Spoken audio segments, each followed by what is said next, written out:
ఓం నమః శివాయ. ఓం నమో నారాయణాయ. కర్మ నివారణ నరదృష్టి నివారణ కాళభైరవాయ నమో నమః. ఓం ఆంజనేయాయ విద్మహే వాయుపుత్రాయ ధీమహి తన్నో హనుమత్ ప్రచోదయాతు.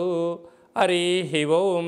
మా ఛానల్కి స్వాగతం. చూస్తున్న వీక్షకులకు ప్రేక్షకులకు ప్రియ కాళభైరవ భగవద్బంధులకి స్వాగతం పలుకుతూ మమ్మల్ని ఎంతగానో ఆదరిస్తూ ఉండబడినటువంటి ప్రియ సోదరీమణులకు అందరికీ, సనాతన ధర్మ సంరక్షకులకు, జ్యోతిష్య అభిమానులకు స్వాగతం పలుకుతూ అందరిపైనను శ్రీ హనుమంతుడి స్వామి వారి యొక్క ఆశీస్సులు ఉండాలని కోరుకుంటూ ఆశీర్వచనం. అందరికీ ధర్మ మార్గము, భక్తి మార్గము, రామ మార్గాన్ని ఏర్పాటు చేసే శక్తిని మనసు ప్రసాదించాలని మనసారా శ్రీ హనుమంతుడి స్వామి వారిని కోరుకుందాం. 1వ తారీఖు 6వ నెల 2024 నుండి 15/6/2024 వరకు పుట్టినటువంటి వారందరూ కూడా ముందస్తుగా జన్మదిన శుభాకాంక్షలు. గతంలో వివాహం చేసుకున్న వారికి వివాహ వార్షికోత్సవ శుభాకాంక్షలు. 1/6/2024 నుండి 15/6/2024 వరకు గ్రహ గమనాలను ఒకసారి వీక్షింపచేద్దాం. మేషరాశిలో కుజుడు స్వక్షేత్రకారకుడు, వృషభ రాశిలో చతుర్గ్రహ కూటమి, రవి బుధ గురు శుక్ర సంచార స్థితి, శుక్ర భగవానుడు స్వక్షేత్ర సంచార స్థితి. రవి చేత గురు శుక్రులు ఇద్దరు గురుమౌఢ్యమి శుక్రమౌఢ్యమి జరుగుతున్న విషయం తెలిసినటువంటిదే. అలాగనే కన్యరాశిలో కేతు సంచార స్థితి, కుంభరాశిలో శని భగవానుడు స్వక్షేత్ర సంచార స్థితి, మీనరాశిలో రాహు సంచార స్థితితో ద్వాదశ రాశుల్లో గ్రహ గమనాలు ఈ విధంగా ఉన్నాయి. సింహరాశి వారికి గురువారం అమావాస్య రోహిణి నక్షత్ర సందర్భంగా గజకేసరి యోగం కోసం ఎలాంటి విధులను పాటించాలి, అలాగనే వృషభ రాశిలో రాజ్యస్థానంలో చతుర్గ్రహ కూటమి సంచార స్థితి ఉన్నప్పుడు ఎలాంటి అదృష్టాన్ని పొందాలో ఈ వీడియోలో సవివరంగా సంపూర్ణంగా తెలుసుకుందాం. సింహరాశిలో ఏ నక్షత్రాలు వస్తాయి అనగా మఖా నక్షత్రంలో 4 పాదాలు, పుబ్బా నక్షత్రంలో 4 పాదాలు, ఉత్తరా నక్షత్రంలోని 1వ పాదం కలిపితే సింహరాశి అవ్వడం జరుగుతుంది. చాలామందికి పుట్టినటువంటి కాల సమయంలో డేటా ఆఫ్ బర్త్లో లేనటువంటి కారణం వలన పేరు యొక్క మొదటి అక్షరాన్ని అనుసరిస్తూ రాశిని తెలుసుకునే ప్రయత్నం చేద్దాం. మా, మీ, ము, మే, మో, టా, టీ, టు, టే అక్షరాల వద్ద సింహరాశి జాతకులే. సింహరాశి యొక్క అధిపతి రవి.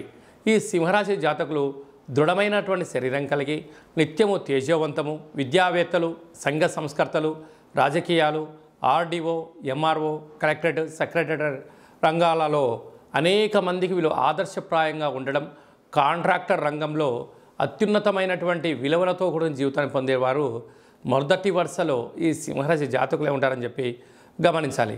ధనావాకు కుటుంబ స్థానంలో కేతు సంచారం చేయడం వలన దూర ప్రయాణాలు, దూర ప్రాజెక్టులు చేయడం, దూరమైనటువంటి కార్యక్రమాల్లో ఒక 10 సంవత్సరాల తర్వాత ఎలా ఉండబోతుందో దానికి మార్పుకు అనుకూలంగా సింహరాశి జాతకులే ముందు వరుసలో ఉంటారని చెప్పి గమనించాలి.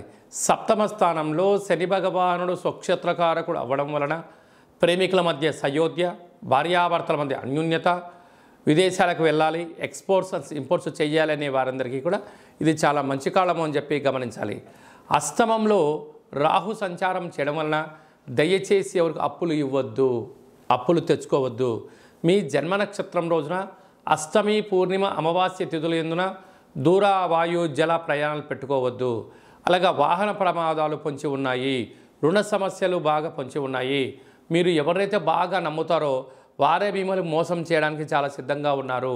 ఇలాంటి భూ సమస్యలు, కోర్టు సమస్యలు, శత్రు సమస్యలు పొంచి ఉండడం వలన కొద్దిపాటిగా మానసికంగా, శారీరకంగా ఇబ్బంది చెందే పరిస్థితి చాలా అధికంగా ఉంటుంది.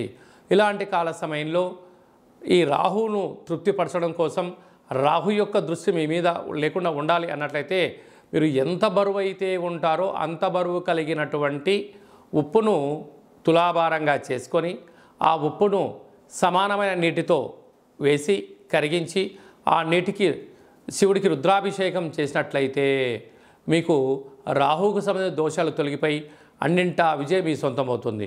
లేదా భాగ్యస్థానంలో కుజుడు ఉండడం వల్ల భార్యాభర్తల మధ్య అన్యోన్యత చాలా అవసరం. మూడో వ్యక్తుల మధ్య మీ అంతర్గత విషయాలు చర్చించకపోవడం యోగదాయకం అని చెప్పి గమనించాలి. లేకపోతే పచ్చడి సంసారంలో నిప్పులు పోసుకొని విడిపోయే పరిస్థితి చాలా అధికంగా ఉంది. తస్మాత్ జాగ్రత్త. రాజ్యస్థానంలో బుధాదిత్య రాజయోగం, రవి బుధుడు కలిసి ఉండడం వలన ప్రభుత్వ ఉద్యోగం ప్రయత్నం చేసేవారికి చాలా మంచి కాలము. ఉద్యోగంలో విజయం మీ సొంతం అవ్వడము, అక్కడే గురువు అక్కడే శుక్రుడు స్వక్షేత్రకారకుడు అవ్వడం వలన వృత్తులలో ఉద్యోగాల్లో ఆశించిన విజయం మీ సొంతం కాబోతుంది. కనుక ఇలాంటి కాల సమయంలో మౌనం, ధ్యానం, ఏకాగ్రత, ఆధ్యాత్మిక చింతన, పశుపక్షాదులకు దానం చేయడం వలన మీకు మంచి కాలం ఉంటుందని చెప్పి గమనించాలి. అది కాకుండా కూడా ఈ గురువారం రోహిణి నక్షత్రం రోజున పుష్యమి నక్షత్రం రోజు రావడం వలన ఇంటికి ఒక ఎర్రటి గుమ్మడికాయను తీసి పగలగొట్టుకోవడం, ఇంటికి ఒక గుమ్మడికాయను కట్టుకోవడం, వీలైనంత వరకు ఆ రోజు నదీ ప్రయాణాలకు దూరంగా ఉండడము ఉత్తమోత్తంగా భావించగలగాలి.